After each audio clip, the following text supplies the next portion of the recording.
আজ আমরা কোরআন ছেড়েছি, হাদিস ছেড়েছি, যার কারণে আমাদের অন্ধকার আচ্ছন্ন করে রেখেছে। ঠিক কিনা বলেন? জোরে বলেন ঠিক কিনা? আমার বন্ধুগণ, এই জন্য আমাদের সহযোগী হতে হবে একমাত্র কোরআনের বন্ধু হিসেবে। ঠিক কিনা বলেন? রাসূলের আদর্শকে আমাদের জীবনে বরণ করতে হবে। আমার বন্ধুগণ, এই বাংলাদেশ ওলি আল্লাহর দেশ। বাংলাদেশে কোন নবী রাসূল আসেন না, কিন্তু বাংলাদেশে আগমন করেছেন শাহজালাল, শাহ পরাণ, শাহ মখদুম, শাহ সুলতান, খান জাহান আলী, বাইজিদ বুস্তামি। এইভাবে করে আল্লাহর অসংখ্য ওলি আল্লাহর পদচারণার কারণে আমরা ইসলাম পেয়েছি, কোরআন পেয়েছি, আমরা মুসলমানের ঘরে জন্ম নিতে সক্ষম হয়েছি। সত্য যেটা বলে দুর্বান, সত্য যেটা। এই বাংলাদেশ ছিল গোটা হিন্দুস্তান। কি ছিল?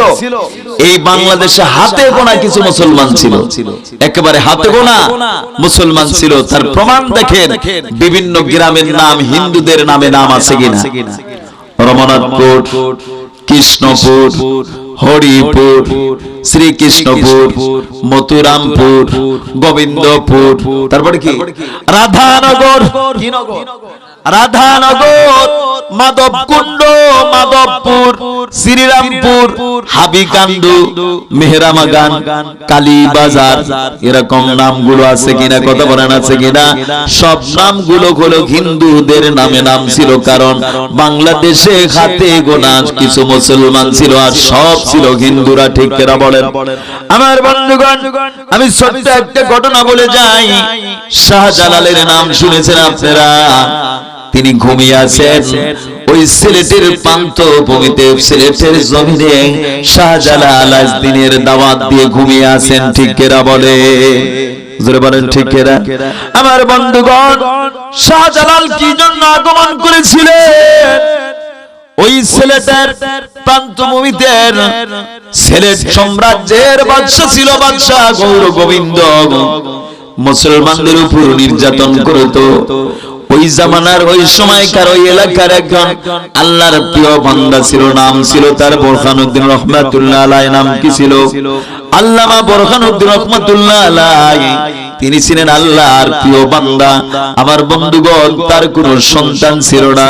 আল্লাহর দরবারে দীর্ঘদিন ধরে ফরিয়াদ করে করে বলতেছে, আল্লাহ তুমি আমার একটা ইব্রাহিম নবীর মতো একটা সন্তান দাও।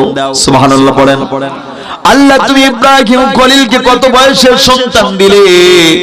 আল্লামা বোরহানউদ্দিন রহমাতুল্লাহ আলাইহি আল্লাহর দরবারে ফরিয়াদ করে বলছে, আল্লাহ তুমি আমারে একটা নেক সন্তান দাও। এই সন্তান দিন টিপ টিপ করা এই দিনের আলো যেন এই জমিনে উড্ডয়ন করে রাখতে পারে। আমার বন্ধুগণ, আল্লাহ রাব্বুল আলামিন আল্লামা বোরহানউদ্দিন রহমাতুল্লাহ আলাইহিকে একটা সন্তান দান করলেন। এই সন্তানের আকিকা হিসাবে, কুরবানি হিসাবে আল্লাহর কাছে তিনি গরু জবাই করেন, কুরবানি করতে লাগলেন, আকিকা করতে লাগলেন রাসূলের সুন্নাতকে মোকাম্মেল করার জন্য। আমার বন্ধুগণ, কিন্তু বাদশা গৌর গোবিন্দের সাম্রাজ্যের মধ্যে আইন ছিল, আমার সাম্রাজ্যের মধ্যে কোনো মানুষ গরু জবাই করতে পারবে না, কেউ কোনো মুসলমান গরু খেতে পারবে না। কিন্তু আল্লামা বোরহানউদ্দিন রহমাতুল্লাহ আলাইহি যখন গরু জবাই করলেন, গরু যখন টুকরা টুকরা করা হলো, কোত্থেকে যেন একটা পাখি উড়ে আসলো। এই পাখিটা উড়ে গরুর একটা গোস্তের টুকরা পায়ে নিয়ে তার গন্তব্যের দিকে রওনা করেছে। এই পাখি ডানা মেরে মেরে যখন উড়ে যাচ্ছে, বাদশা গৌর গোবিন্দের রাজপ্রাসাদের উপর দিয়ে হঠাৎ করে পাখির পা থেকে গোস্তের টুকরা টুকন বাদশা গৌর গোবিন্দের রাজপ্রাসাদে নিক্ষেপ হয়ে গেল। আমার বন্ধুগণ, বাদশা গৌর গোবিন্দ যখন রাজপ্রাসাদ থেকে বের হলেন, অবন্তির সময় তার চোখে ধরা পড়ে গেল গরুর গোস্তের টুকরা। বাদশা গৌর গোবিন্দ তখন তেলে বাগুনে জ্বলে রাগে অগ্নিশর্মা হয়ে পড়ল। সব সেনাপতিদেরকে ডেকে বলছে, ও সেনাপতিরা, তোমরা কি চোখে দেখো না আমার সাম্রাজ্যের মধ্যে এত বড় সাহস কে পেল? গরু তো জবাই করেছে, আমার প্রাসাদের মধ্যেই দেখো গরুর গোস্ত নিক্ষেপ করেছে। এটা তো সহ্য করা যায় না। এই মুহূর্তে তন্ন তন্ন করে সাম্রাজ্যের মধ্যে খুঁজে বের করো, এমন কোন ব্যক্তি সাহস পেল এই ব্যক্তিকে তোমরা সশরীরে আমার দরবারে হাজির করবে। আমার বন্ধুগণ, এই সেনাপতিগণ খুঁজে খুঁজে দেখতে পারলেন আল্লামা বোরহানউদ্দিন রহমাতুল্লাহ আলাইহির বাড়িতে অনেক মানুষের সমাগম দেখা যায়। এমনটি সময় সেনাপতিগণ আল্লামা বোরহানউদ্দিন রহমাতুল্লাহ আলাইহিকে ডেকে বলছে, ও বোরহানউদ্দিন রে, তুমি কেন গরু জবাই করেছো? তুমি কি জানো না এই সাম্রাজ্যের মধ্যে কোনো মানুষ গরু খেতেও পারবে না, জবাই করতে পারবে না?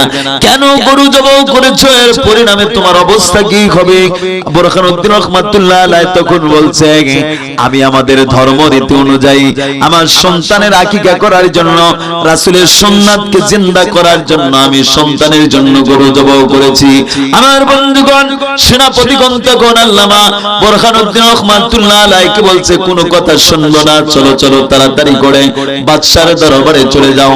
আমার বন্ধুগণ, ওই মুহূর্তে আল্লামা বোরহানউদ্দিন রহমাতুল্লাহ আলাইহিকে গ্রেফতার করে বাদশা গৌর গোবিন্দের রাজপ্রাসাদে নিয়ে যাওয়া হলো।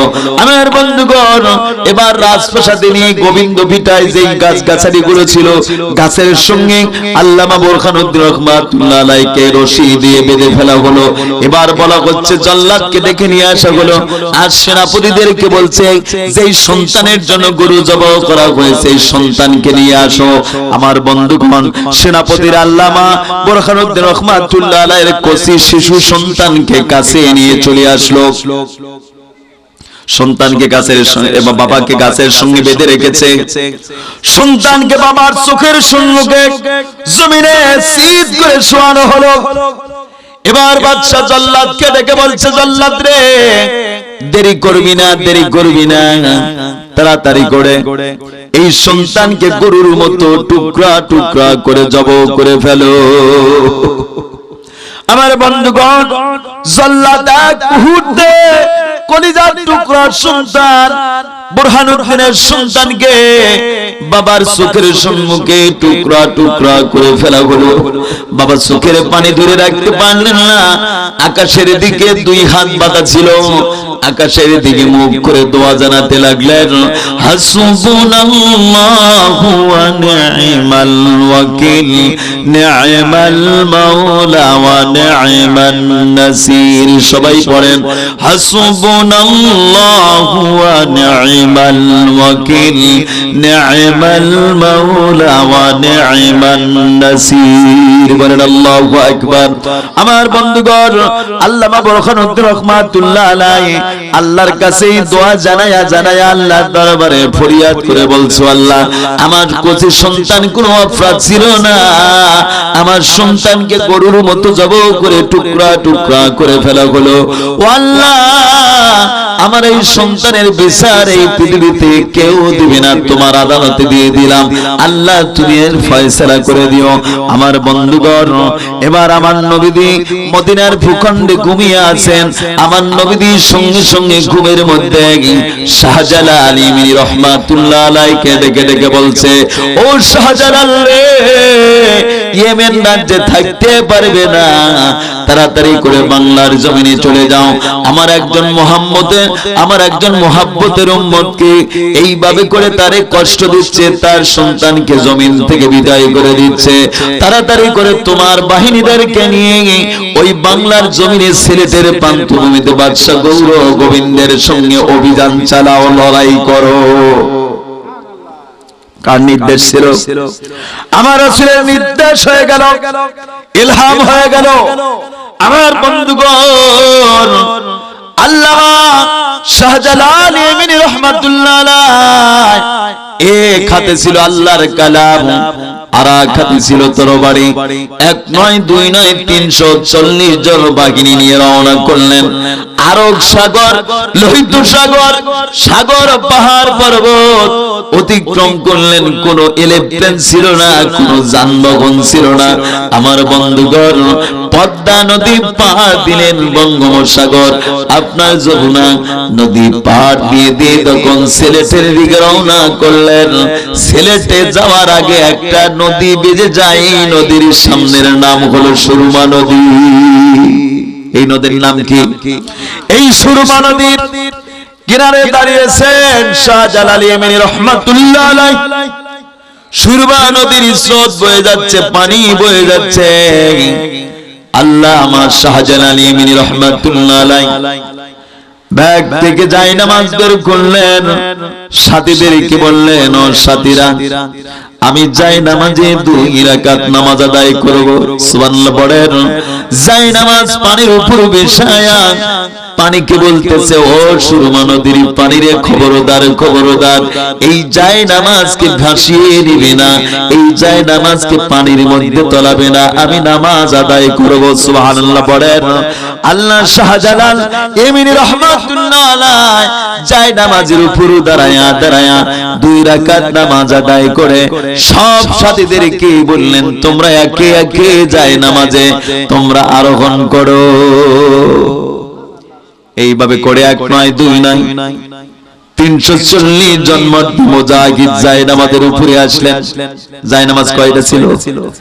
জায়নামাজ ছিল একটি জায়নামাজ। নামাজ আদায় করলেন।